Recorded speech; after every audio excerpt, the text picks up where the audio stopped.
تجلى وابتسما طوبى للعبد إذا اغتنما رمضان تجلى وابتسما طوبى للعبد إذا اغتنما. Assalamualaikum warahmatullahi wabarakatuh.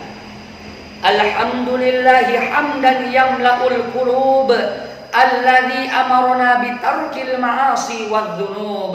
Allahumma shalli ala sayyidina Muhammadin tibbil qulub wa ala alihi wa ashabihi wa dhurriyyatihi wa man tabi'ahum bi ihsanin minasyuruqi ilal ghurub. Amma ba'du.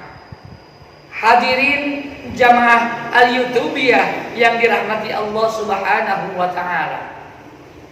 Kita sebagai orang yang beriman sudah sepantasnya melaksanakan perintah Allah Subhanahu wa taala untuk tidak melakukan perbuatan dosa dan maksiat.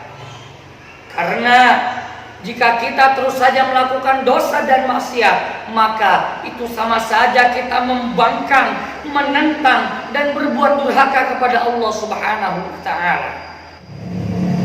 Harus kita sadari hadirin, ketika Allah Subhanahu wa ta'ala melarang kita dari berbuat dosa dan maksiat, itu bukan semata-mata kita diciptakan hanya untuk beribadah kepadanya saja, tetapi hadirin, itu juga salah satu bentuk wujud kasih sayang Allah Subhanahu wa ta'ala kepada kita sebagai manusia. Karena sesungguhnya perbuatan dosa dan maksiat mempunyai dampak buruk yang sangat amat besar bagi si pelaku dosa. Allah Subhanahu wa ta'ala berfirman di dalam Al-Quran surah An-Nisa ayat 111. A'udzu billahi minasyaitonir rajim. Bismillahirrahmanirrahim. Wa man yaksib itsman fa innama yaksibuhu ala nafsihi wa kana Allahu aliman hakima. Kata Allah Subhanahu wa ta'ala, barang siapa yang mengerjakan dosa, maka sesungguhnya ia telah mengerjakan kemudaratan bagi dirinya sendiri, dan Allah Maha mengetahui lagi Maha bijaksana. Hadirin jamaah Al-Yutubiyah yang dirahmati Allah Subhanahu wa ta'ala, Ibnu Al-Qayyim menyebutkan beberapa bahaya dan dampak buruk dari perbuatan dosa dan maksiat. Yang pertama, dosa dan maksiat menjadikan diri kita terhalang dari menerima ilmu pengetahuan. Karena apa hadirin? Karena ilmu merupakan cahaya yang diletakkan oleh Allah Subhanahu wa ta'ala di dalam hati setiap manusia. Sedangkan dosa dan maksiat merupakan kegelapan yang mampu menutupi bahkan memadamkan cahaya tersebut. Maka pantaslah hadirin, para ulama salaf terdahulu memberikan nasihat kepada kita selaku pencari ilmu.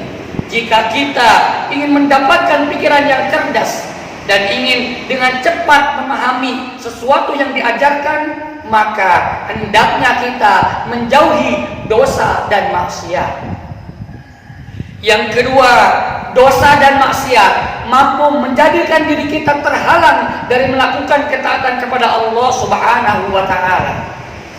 Karena hadirin, dosa dan maksiat ibarat tali yang mengikat.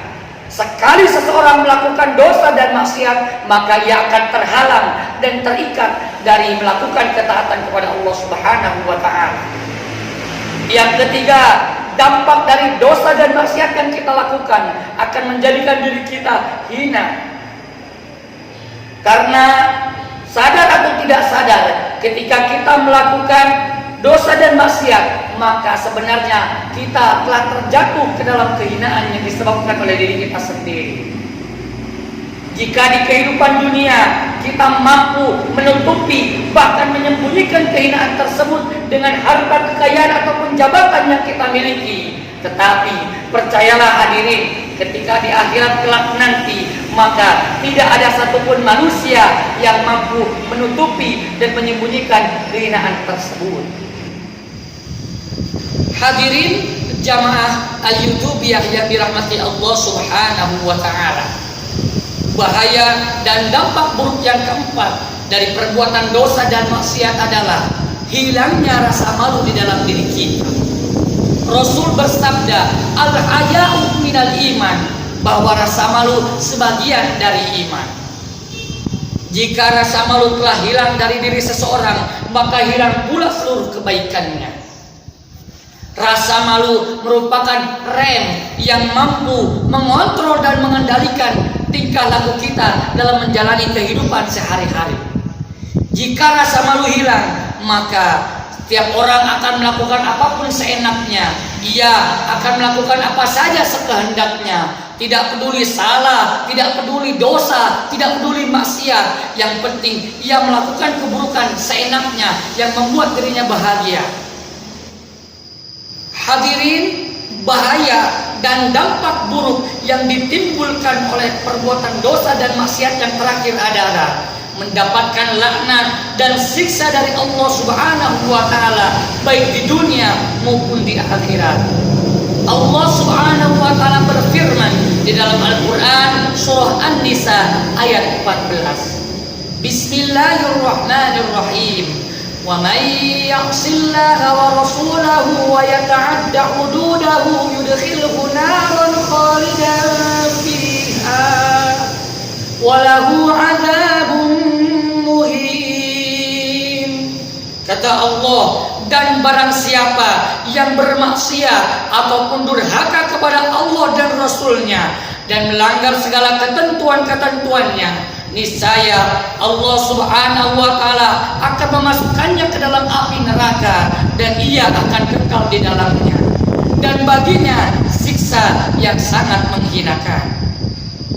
Oleh karena itu hadirin, ayo kita berdoa kepada Allah, kita meminta kepada Allah Subhanahu wa taala agar kita semua senantiasa diberikan kekuatan oleh Allah Subhanahu wa taala untuk menjauhi segala perbuatan dosa dan maksiat, sehingga kita bisa meraih keselamatan dan kebahagiaan di dunia maupun di akhirat. Amin ya Allah ya rabbal alamin. Ihdinas siratal mustaqim, khudh ma safa, da' ma kadar. Assalamualaikum warahmatullahi wabarakatuh.